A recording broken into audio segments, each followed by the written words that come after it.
जी, आपसे जानना चाहूंगी दिवाकर जी कि इस चंद्र ग्रहण का राष्ट्रीय और अंतर्राष्ट्रीय स्तर पर क्या असर पड़ेगा और इसका खास करके हमारी राशियों पर क्या असर पड़ेगा। देखिए, ये जो चंद्र ग्रहण है ये मेष राशि, जैसा कि भावना जी ने बताया, हम सब बता रहे हैं कि मेष राशि अश्विनी नक्षत्र पर है।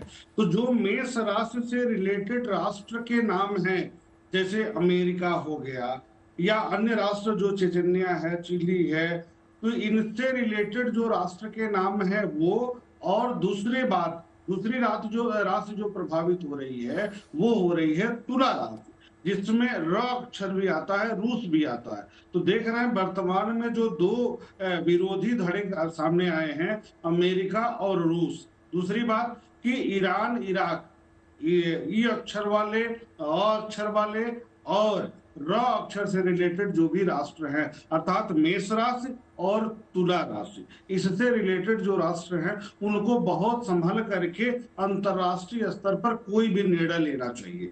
और इसमें विवाद की स्थिति, अब चूंकि मंगल सेनाध्यक्ष का कारक ग्रह है, सूर्य के साथ है, राहु से दृष्ट है, केतु के साथ है, ऐसे स्थिति में विस्फोटक पदार्थों का ज्यादा प्रयोग होता दिखाई दे रहा है। और बार बार इससे पहले भी कार्यक्रम में हम लोगों ने स्पष्ट किया था कि जब जब इस तरह की स्थितियां बनती हैं तो उसके नजदीक जाएंगे तो आतंकवादी दुर्घटनाएं हो जाए, आग से बड़ी क्षति हो जाए या अंतरराष्ट्रीय स्तर पर युद्ध का माहौल बन जाए। ऐसे योग बनते हैं और ऐसा ही बना है, उसके प्रभाव में देखा जाए।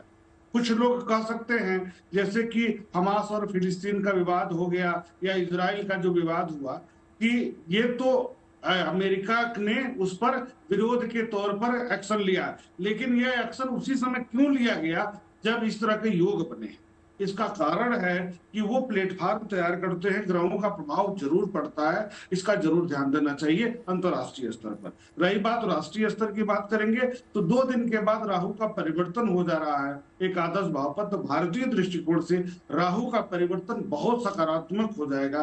तो इन युद्धों में भी, इन तनावों में भी भारत की भूमिका बहुत अहम हो जाएगी, बहुत सकारात्मक हो जाएगी। अब प्राकृतिक दुर्घटनाओं को लेकर के भी थोड़ी चर्चा जरूर हो जानी चाहिए, क्योंकि मेष राशि और तुला राशि प्रभावित हो रहा है। दोनों का डायरेक्शन बनता है पूर्वी छोर और पश्चिमी छोर।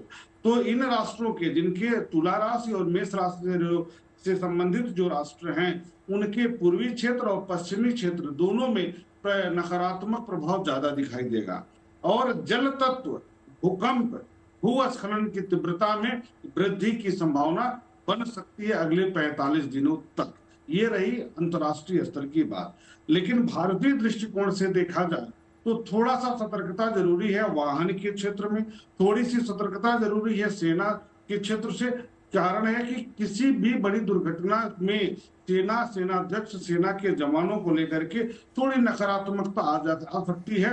सरकारी क्षेत्र से जुड़े बड़े व्यक्तित्व के लिए भी समय प्रतिकूल है, अवरोधक। ये रही बात भारतीय दृष्टिकोण से। लेकिन अंतरराष्ट्रीय मंच पर भारत का वर्चस्व बढ़ेगा, इसमें कोई संदेह की बात नहीं है, क्योंकि शनि भी मार्गी हो रहे हैं, राहु एकादश में जा रहे हैं, भारत की कुंडली वृषभ लग्न की है। ऐसी स्थिति में शनि और राहु के प्रभाव से भारत का वर्चस्व अंतरराष्ट्रीय स्तर पर बहुत सकारात्मक रूप से बढ़ने वाला है। इस ग्रहण का राशियों पर भी व्यापक प्रभाव पड़ेगा, इसमें दो राय नहीं है, इसमें संदेह की बात नहीं है। जैसे मेष राशि की बात अगर करते हैं, मेष से लेकर के मीन राशि तक बात करते हैं, तो सबसे पहले मेष पर आते हैं। तो स्वास्थ्य पर विपरीत प्रभाव पड़ेगा, क्योंकि इनकी राशि पर ही लग रहा है। ऐसे में इन नकारात्मक प्रभाव आ सकता है मानसिक स्तर पर। दूसरी बात, निर्णय क्षमता में अवरोध हो सकता है। तीसरी बात, क्रोध में वृद्धि हो सकता है और चोट अथवा छोटा मोटा ऑपरेशन का भी संयोग बन सकता है। वाहन आदि को बहुत संतुलित रह करके ही चलाएं तो बेहतर होगा।